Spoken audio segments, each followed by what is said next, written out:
शिवसेना उद्धव बाळासाहेब ठाकरे पक्षाचे सांगलीतील नेते चंद्रहार पाटील यांनी खासदार संजय राऊत यांची मुंबईत भेट घेतली आहे। चंद्रहार पाटील यांनी आज गुरुपौर्णिमेच्या निमित्ताने शिवसेना खासदार संजय राऊत यांची भेट घेतली।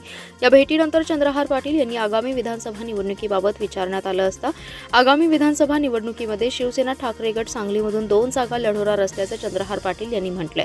लोकसभा निवडणूक पार पडली असून सर्वांनाच विधानसभेचे वेध लागलेत। अशातच शिवसेना उद्धव बाळासाहेब ठाकरे पक्ष सांगलीतून 2 जागांवर निवडणूक लढवणार आहे।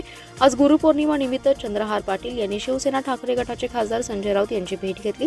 या भेटीदरम्यान विधानसभा निवडणुकीवर चर्चा करण्यात आली अशी माहिती चंद्रहार पाटील यांनी दिली आहे। चंद्रहार पाटील यांनी याबाबतची अधिक माहिती दिली आहे। ते म्हणाले की कोणत्याही मैदानात गेलो तरी आपलं काम प्रामाणिकपणे केलं की यश नक्की मिळत असतं। सांगलीमधून शिवसेना ठाकरे गट मिरज आणि आटपाडी या 2 जागा लढवणार आहे। लोकसभा निवडणुकीत पराभूत झालेले चंद्रहार पाटील पुन्हा विधानसभेच्या रिंगणात उतरणार का असा प्रश्न विचारण्यात आला होता। यावर चंद्रहार पाटील यांनी उत्तर दिलं की पक्षाने मला जर काही आदेश दिला तर मी नक्कीच विचार करेन।